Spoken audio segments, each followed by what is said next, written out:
Welcome along to another Pixiecast, and it's another very special one. It is Thanksgiving today, and although I've already posted one Pixiecast for Thanksgiving, I'm hoping that by the end of this one I will be able to post a second one, and I'm delighted to say that I'm going back over to the United States, over to the West Coast, to talk to a very special, lovely lady who I've had the pleasure of meeting before. It is Kelley Richard Stehle. Hi Kelley, how are you? Good morning. Hello. Good. Really good. Happy Thanksgiving to you. Thank you. You're looking nice and calm and relaxed. Does that mean it's a chilled out day for you today for Thanksgiving? Yeah, it's all planned. So, it goes pretty smoothly when you make plans, usually. And have you got family coming to you, or is it just the three of you, or how are you playing it today? Yeah, so my mom is part of what we call our bubble. Mm-hmm. And so she'll come today, but that'll be it, just the four of us. Okay, Yeah. Cool. And I should have asked you where you are, whereabouts on the west coast of America? Yeah, so we are nearly dead center of California. So north, south, east, west, almost dead center of California, 90 miles east of San Francisco, 5 hours north of LA. And we live in the Central Valley. So, and I'll throw out trivia here and there as I know it. This valley is the most fertile valley in the Western Hemisphere. Wow. And, obviously then that means there's a ton of agriculture that surrounds us. Sure. And so it's wonderful to see it, but it's also frustrating at times. I'm originally from the coast of California, so the vibe in the valley is a little bit different than it is on the coast. Right. Okay, it's a lot different than it is on the coast. So, but Jim's from here, and so this is where I met him, and this is where we live. So, So how far are you from the coast then, if you wanted to drive to the nearest beach? Yeah, hour and a half. Oh, okay, not so bad then. Yeah, that's okay. No. Yeah. So are you sort of smack bang in the wine region then of California? Would that be right? They do grow wine grapes here, but no, mostly raisins because it gets so hot in the summertime, and then nuts, a lot of nuts. We're surrounded by almond orchards, some walnut, olives, because it's dry. It's like the Mediterranean region. Sure. So hilly and brown and dry in the summer, and green and lush in the winter, and kind of how it goes. Lots of lovely fresh produce for you there, which is good. Yeah, it's good. Lettuce is fresh. It's it gets over here in a couple hours, so we get a lot of fresh. Mm-hmm. And I know you've got a couple of days off for Thanksgiving, and yesterday you had off as well, but what do you do for a living? So I manage a hair salon, and normally inside of a department store. So normally we would have been open on Thanksgiving. So for the last 6 years that I've worked there, I've worked on Thanksgiving. So it's quite unusual actually to have a Thanksgiving off, but given the pandemic and what's going on in the world, we are not opening for Thanksgivings, but we will open at 5 a.m. tomorrow morning. Oh, wow. For want to come shop, socially distanced. And so it's always an exciting couple of days. I actually really enjoy working on Thanksgiving, just because the people are really, really grateful, which is unusual, I think, for people that are shopping, to be grateful that you're there, there to help them. So, but it's really fun. It's fast paced. It goes really fast, and they pay us double time. So can't complain about that. Oh, well, but this year, good. Yeah, but this year I'm grateful to be home and, be able to spend the day with the family. And we've always just kind of said the last 6 years, we've told ourselves, like, it's just a day. We can celebrate it any day, but it is there is something to be said about being home with the rest of our nation, having time with family. So, yeah. And will it be a traditional meal that you'll have for Thanksgiving today? No, we aren't doing turkey. Jim is not a fan of turkey, so he doesn't eat anyway. And so we would just be cooking it for two of us because Jacob won't eat it either. So it doesn't make sense to do that. So we are having a roast and then ham instead. So And what about your mum? Is your mum traditional for Thanksgiving for a meal? She likes to be. And then there's always turkey drama. And sometimes that turns into anger and frustration. So I just decided, no, well, I'll just cook the meat, and we'll do a roast, and it'll be very good, and everyone will be happy, and we'll have a good time instead of a So high emotion. what's turkey time. drama then? Is that just whether there is turkey or there isn't turkey? It's about whether or not the turkey is done. And then I'm being reminded now of Jen Benoski's tale about her dry turkey. I don't know if you've seen the dry turkey. So of course she doesn't like turkey dry, even though he's not going to eat it. And she hates dry turkey too. And so it only eats dark meat. And that's the part that never gets done. And so she'll pull the turkey out in the time it says, and it's never done. It's always bloody. She's taking it apart and sawing turkey parts off and putting it back in the oven, and it's always an ordeal. So no more. We're not doing turkey drama. So. It sounds like Christmas Day in an English household with the traumas over turkey. Yeah, similar. Yes, I'm sure. Yeah. And then tomorrow back at work, and it's Black Friday. So what's that going to be like for you? Everyone's going to be scrabbling around for bargains, and you're going to be making people look decent with their hair again. Yeah, so we do some services, mostly for people that are regulars every week, but primarily we'll work at our front counter selling, things and helping out the store to ring customers. We've just moved back in. California is on the rise again with COVID, and our county has just moved back into the purple tier, which is the highest threat level, if you will, of widespread COVID. And that reduced the capacities that we're allowed to have in any type of enclosed establishment. So we were allowed to have 500 customers in our store at any given time, and now we're down to 250. So that is going to make it a lot more serene than it normally would be a lot of places, which is probably okay. And because of that, a lot of the retailers here started the Black Friday sales last week, and even before Thanksgiving, just so that people would have a chance to get out and get stuff. So yeah, it'll be an early day. I go in at, we open at 6, I go in at 7. So I've got someone there for a little while in the morning, and then it's standing at the counter, greeting people and bringing up coats and, pots and pans all day long, which is kind of fun because we get the opportunity to see what we sell, which we hardly ever do because we don't ring merchandise for the store typically. And then there will be some stylists that do hair. I think that we might even do more than we normally do on Black Friday, only because I think people will be like, oh, the salon is open, which they may not expect from all the closures we've had this year. So it's possible that we could actually do what we're, built for. More did you say 500 people just in your store? Yeah, not in the salon. In the salon, I was going to say that's massive for a salon. Yeah. Our store, we're inside of a department store, so got you. Okay. Yeah, so we are a little bit separate, and we don't have a capacity rating as much as there has to be 6 feet of distance between each customer and each stylist. So not the stylist and customer, which is weird, right? So the stylist and customer are close and touching each other. But then you have to be 6 feet from the other guy. So, whatever. I mean, it's the same here as well. So yeah. So I think there's still a lot of making up as they go along, isn't there, with all these rules and regulations? So. Yeah, new things come out, and then we just try to adjust. And of course, it's all for our safety, so we're happy to do that. So, yeah. Cool, excellent. And Thanksgiving, as you were growing up as a child, I know parades and things like that are a big thing on Thanksgiving. Did you ever used to get involved in those? No parades. I mean, other than watching Macy's Thanksgiving Day Parade on the television. But I don't remember as a small child a lot about Thanksgiving, other than probably we were, off of school.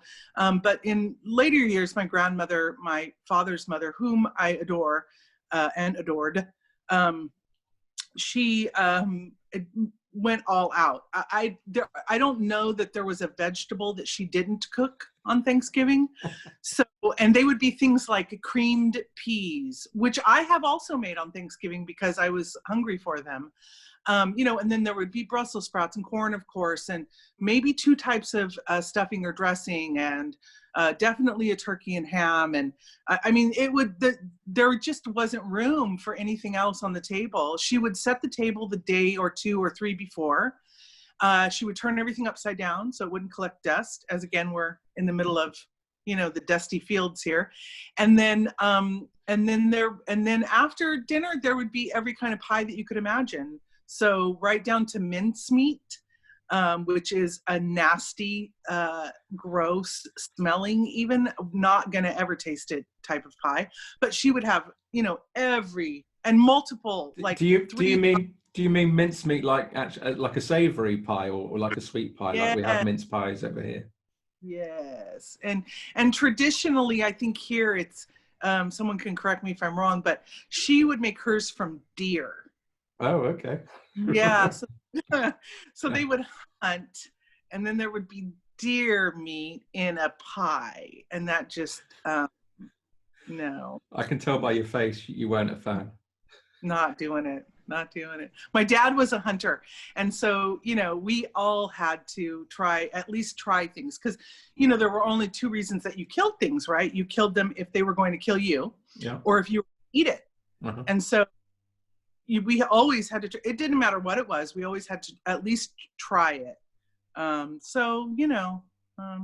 can't say that I'm a fan of any of that. And what about sweet pies? Was it pumpkin pie and apple pie and things like that? Pumpkin, apple, lemon meringue, chocolate cream, banana cream, coconut cream. I mean, literally, it was like the feast at Hogwarts. Must have gone on for days. It did. Not just one day. And then we'd all eat, and then about 7 or 8 o'clock, we'd all be back in the kitchen getting the leftovers and, whatever. But yeah, it was great. I mean, we'd wander around and watch television and eat more, and a couple of days of that, and there would be 20, 25 of us sometimes, so a lot of us too, so yeah. And I think from memory on the other podcast that I did for Thanksgiving, sweet potato and marshmallows. Yeah, so we do sweet potatoes. I can't remember if my grandma did marshmallows. My mom doesn't like them and Jim doesn't like them, so they will have sweet potatoes today. Okay. I will not eat sweet potatoes, but they will have them with a little bit of brown sugar and butter. That's how they will. All right. Okay. Yeah, I mean, I like sweet potatoes, but the thought of putting marshmallows with them sounds awful. It always looked really good, because they're a little toasted and stuff. Yeah. It always, but it's very deceiving. No. No, you're not convinced, nor am I. Anyway, we're here to talk about Pixies. So, tell me about Pixies and where it all started for you. Sure. So it really started in 1998 when I met Jim. And he kept talking about Frank Black. I didn't know who Frank Black was. The internet was relatively new, a couple of years probably had been using it. And so, didn't really have we had dial-up modems at the time and stuff. And so it wasn't really conducive to, checking much if you weren't very, very, very interested in it. And certainly very patient. So, he talked a lot about, we met in 1998, and I'm going to tell the story. He's not going to be happy about it, but he's shrugging his shoulder behind the camera over here. And so he talked a lot about Frank Black. He's had his turn, so it's your turn now. Quiet. It's my turn. So he talked about Frank Black and said, "Oh, he's coming to Santa Cruz, which is a coastal town near us. Do you want to go? Do you want to go with me?" And of course, I mean, I'm just meeting this guy. He's funny. He's really, really funny. I really just adore him. And we were having a good time and stuff. And so I said, of course, yes, I'll go. And so the day came and he never called or anything. And I thought, well, that's really odd. So maybe he didn't go. He'd been kind of not feeling well and whatever. So maybe he didn't go. Later, I find out he ditched me. He ditched me and took a friend of his instead, which he regrets to this day because that friend was not into Frank Black. And even if I wouldn't have been into Frank Black, I was so into him, I would have pretended to be into Frank Black. So, shame on him. And he got Jim Stehle, hang your head in shame. Yes, he is actually between his knees. So so that is, how it started, I guess. But then, he, because of course the Pixies were broke up at that time, and he primarily, you've heard his stories, and primarily listened to Frank Black, and, is an album listener. I am not an album listener. He is. And so anytime we would get in the car and go anywhere, which was often, it would be, Frank Black.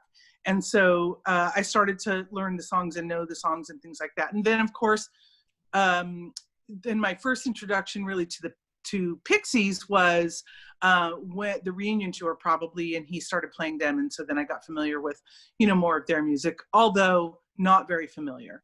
But I will tell you, and I told Jim this last night, it surprised him, that had I heard Come On Pilgrim in the late 80s, I probably would have been a Pixies fan right away. Okay. And so, I like the music. I really do. I enjoy it. I don't know names of everything at all. He's better about that, way better about that than me. And that's fine. He can be the encyclopedia for Pixies. Sure. So I think I would have been a fan right away. I just, those weren't I wasn't going to find out about, sure, Pixies from my hair metal band friends or family. So what would you have been listening to then in 98 pre Jim? A little bit of everything. I was literally raised on the radio. We always lived rural. And so we spent a lot of time in the car. And so because of that, I have every radio pop song in my head, and it lives there and stays there. And you can always sing. You can always sing the lyrics when it comes on. Always. Jim is constantly amazed, like, this song? Yes, of course. Your wife has that. She has that with me. She has that with me. Yeah, I always remember lyrics from obscure songs. Yeah. So so radio probably then, and then I was telling Jim this story last night too. I have a friend that was into what we would call heavy metal at the time, Ozzy and the like.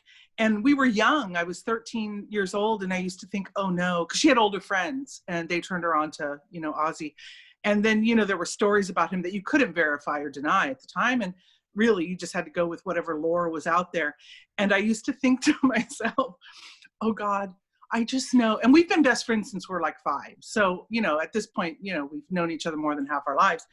And I used to think, oh God, I think she's going to be a devil worshiper. I really do. Which is so crazy and preposterous now, but at the time it was real for me. So I really stayed away from that heavy metal stuff. I wasn't going to get involved with people biting heads off bats and stuff like that. No way. And so, but later, in the later 80s, I would say, yeah. I mean, growing up, it was always rock from my dad, mostly. And he was, he had unusual taste. He would listen to anything he would listen to.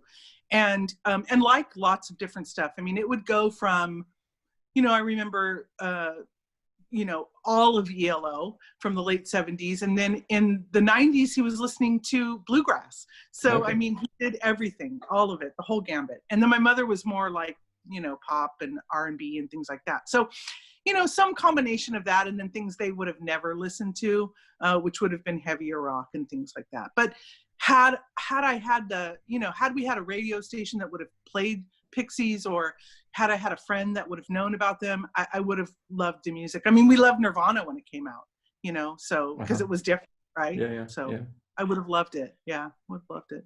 Absolutely. So, have you got a favorite Pixies album then? I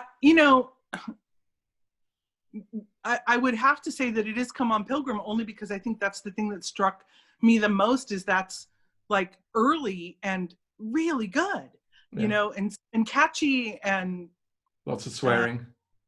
A little bit of angst in there, and a little bit, yeah, and the like. So, for sure, I rated them in my head, and then, but then really from my own experiencing it would have to be Beneath the Eyrie, only because, I had a start to finish experience with that album. Sure. And probably know it the best, just because of the experiences that we had. And, really probably, Long Rider is probably my favorite Pixie song. Okay. So, yeah, I know Jim's shocked by that, but it is. And again, because it's a little bit different, and and again, it was about my Pixies experience, Yeah. Which did not start in the 80s or 90s or even 00s, you know, so for the most part. Yeah. I think that's the first time that's been chosen. So you're out on your own on that one. Yeah, first time that one's been chosen. Hopefully Jim approves. So He said, what? Okay, Long Rider, excellent. So Yeah. I know before we started recording, you said that probably you're more of a fan of Frank Black's solo career. Simply, I guess, because that's when you and Jim got together, and perhaps that's what he was playing, so that's what you got to hear first. So tell me about his solo career. That's all he played. And I am not exaggerating. So, and yeah. So, well, so first of all, my favorite Frank Black album is Frank Black and the Catholics. Frank Black and the Catholics. So my favorite song is All My Ghosts, and a lot of what I love about Frank Black and the Catholics, you know, is the stories that he tells with the lyrics, right? Same with the Pixies, but you know, just I love it. So anybody that can get me out of a song and onto Google, yeah, it completely gets me, right? Because either it has to be a catchy tune, or there has to be something that intrigues you about the lyrics or that you like about the lyrics. And so, you know, I can't tell you how many times I've had to leave a Frank Black song and go to Google, truthfully. And so it's that piece of it, you know, is interesting to me. And because I was interested in Jim, so I wanted to know, you know, this love that he had, right? So, you know, paid attention in the cars. I have vivid memories of traveling with him and him singing his heart out to Frank in our very early days, you know, singing his heart out to Frank Black, and you know, just enjoying himself so much. It just, you know, would fill any space you were in. And so it is a part of who we are for sure. And, you know, certainly become a part of who I am. And I think the first time he realized that I was listening to Frank Black without him, you know, he was so joyful, you know, it created such a joy for him. Mm-hmm. The same with his kids. You know, it's one thing if you have to listen to it because you're in the car with him, but if he finds out that independently anyone is listening to Pixies or Frank Black without him, it's the greatest joy in life, I think, that he has. Sure. So, you know, so to know that we really enjoy the music is really important to him, and he loves that. So, you know, so I continue to explore. I even just downloaded some songs the other night, more songs the other night, because again, I'm not an album listener. I'm like, I like this song, I'm going to download this song, which I know is unusual, and not, Jim does not, he's not a fan of that. He can't handle it, you know. I literally put my iPod on, which is just songs, on shuffle. So then I even shuffle the songs. So you don't get anything remotely close to an album ever from my music listening experiences. So definitely we have seen Frank Black and Frank Black and the Catholics a lot. From everything from literally a high school gym and an cafeteria. Sorry, I got corrected. High school cafeteria, community center, I think it was called, but it was a high school cafeteria. And he keeps correcting me. It's an elementary school.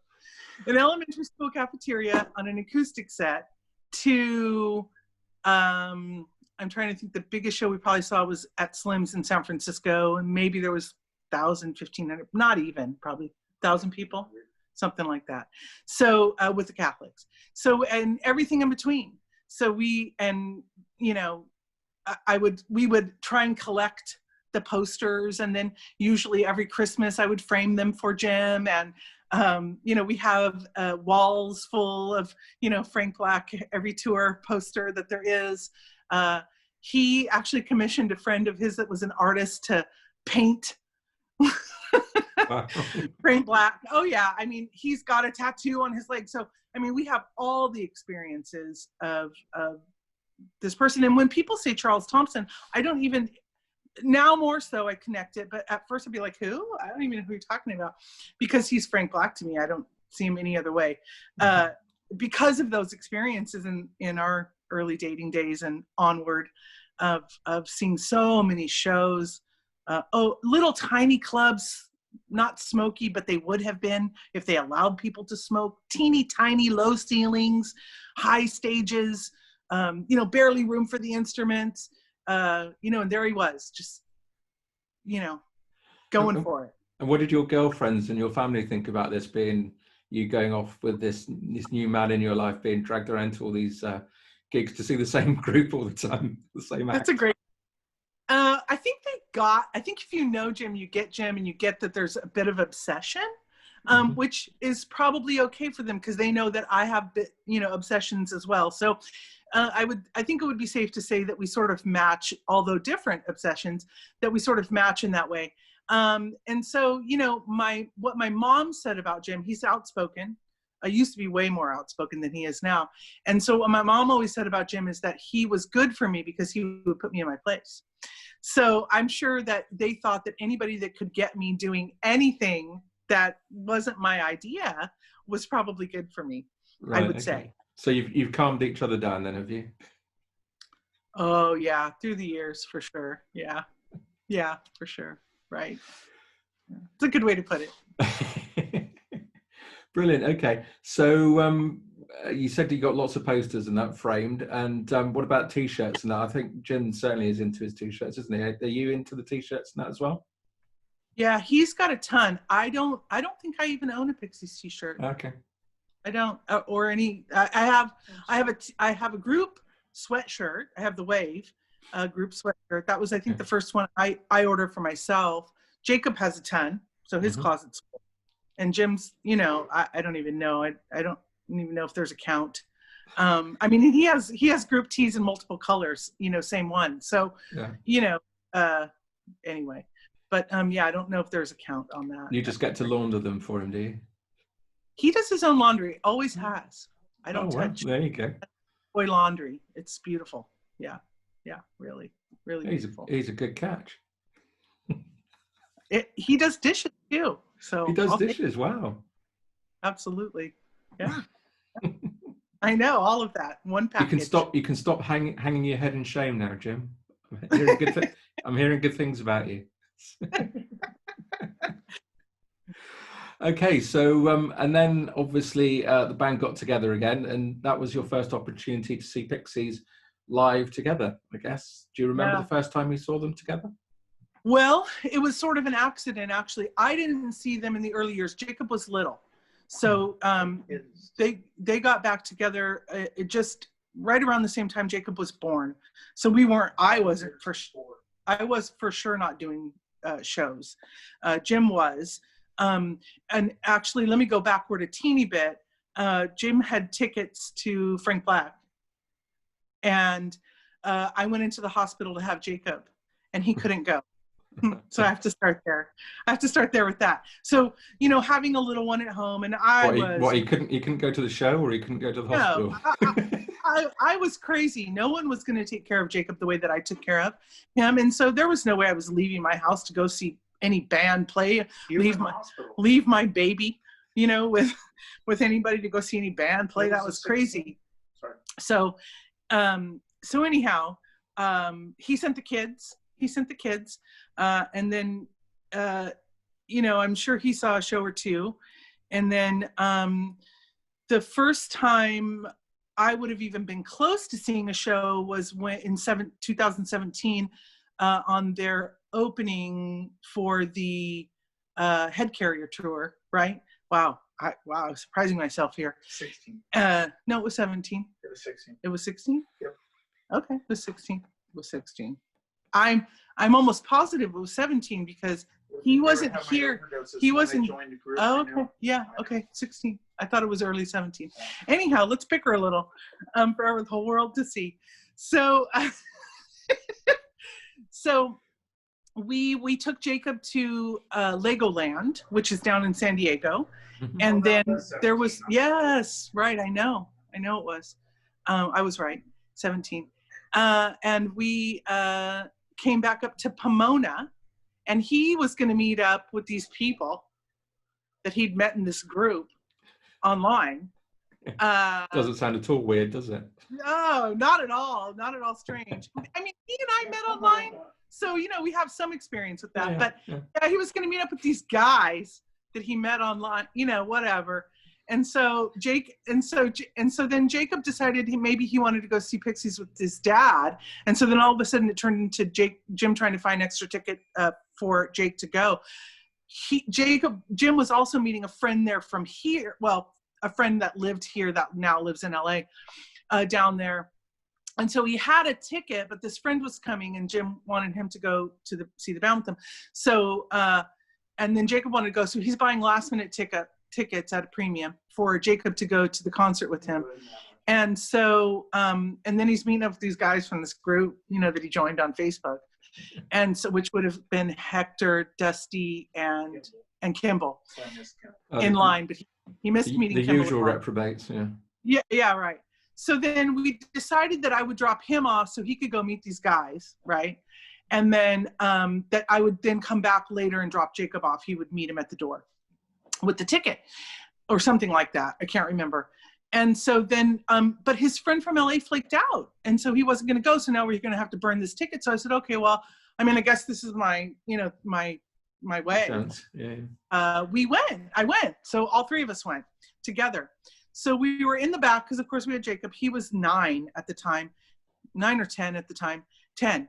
And so he, you know, was little and we didn't, you know, really want to be up in the front and whatever. And so we were standing in the back enjoying the show. I mean, it was fantastic. The lights, it was so bright and loud and beautiful and the music was great. And this security guard came up to us and pointed at Jacob and me and then pointed down to the front and, you know, motioned for us to come with him. And I said, but I have my husband too. And he's like, yeah, bring him.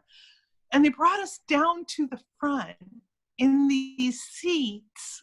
And we got to sit on this little riser in these chairs, like really close to the front. And we're trying to explain to Jacob, you know, mid some song that's really loud, like, this never happens. You never get this opportunity. So I have really, really, really good experience of turning and looking and seeing both of them just going crazy singing Bel Esprit, I think. I have a video of it.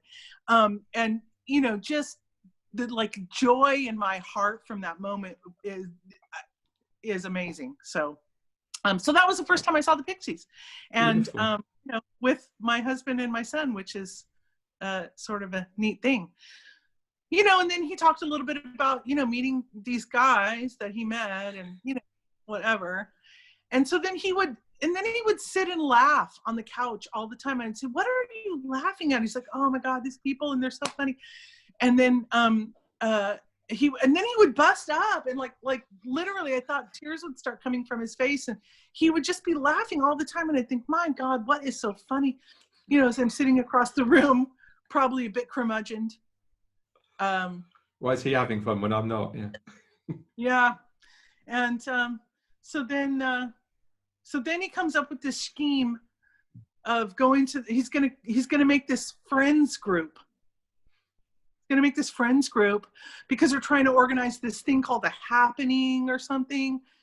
You know, I'm half listening to these half-baked plans that he has about meeting up with all these people from around everywhere, around the world. Oh, they're Kelley, they're coming from around the world. I'm like, yeah, okay, whatever.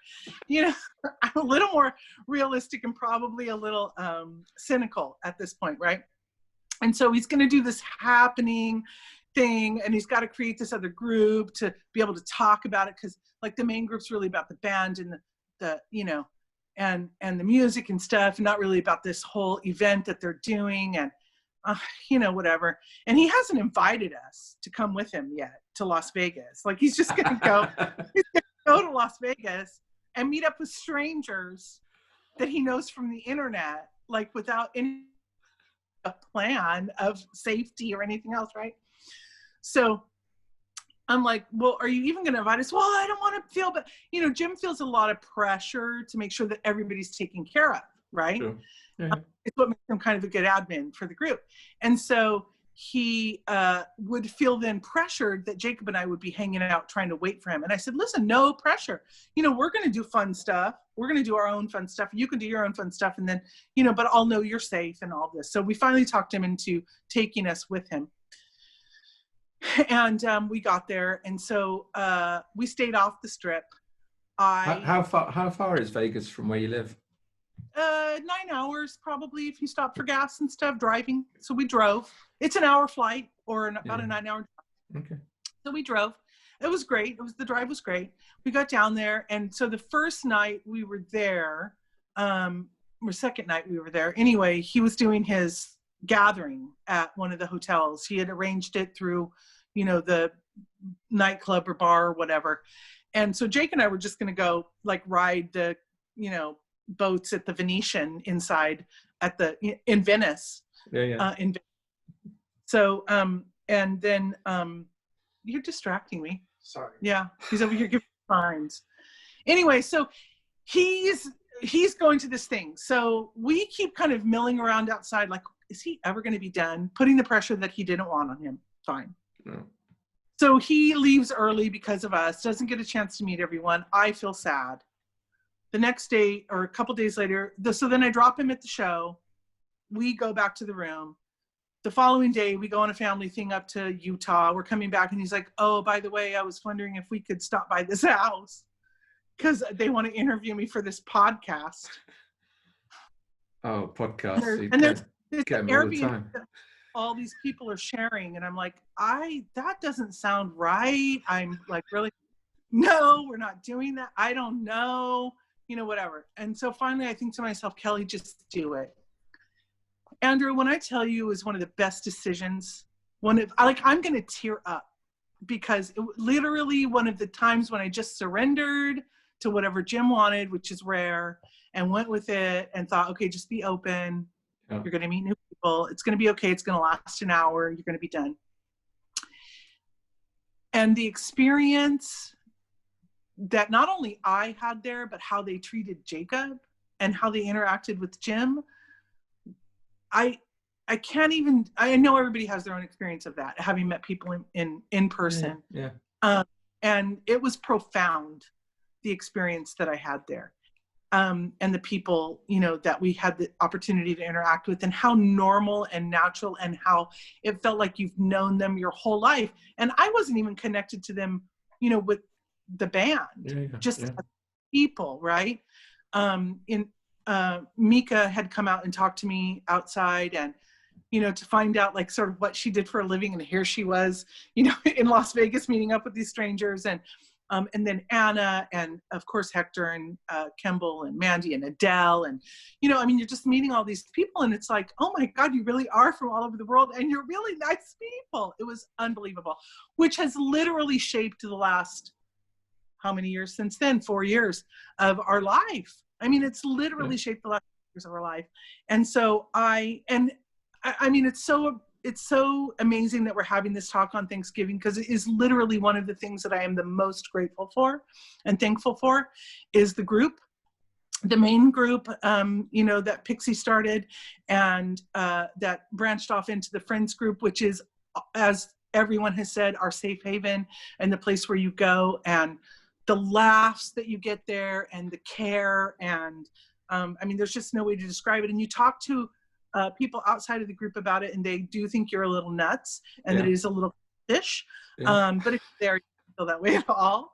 And so, I'm so grateful to be having this conversation, and to be a part of something so much bigger than us, with people that are the most amazing humans that we've had the fortunate chances to meet over the course of the last 4 years. So, and we all feel the same way about you too. What's oh. I say we all feel the same about you too. I think the question was, when was the first time I saw Pixies play? And that's how that was about half an hour ago. I asked you that. Yeah. Yeah. Sorry. That's fine.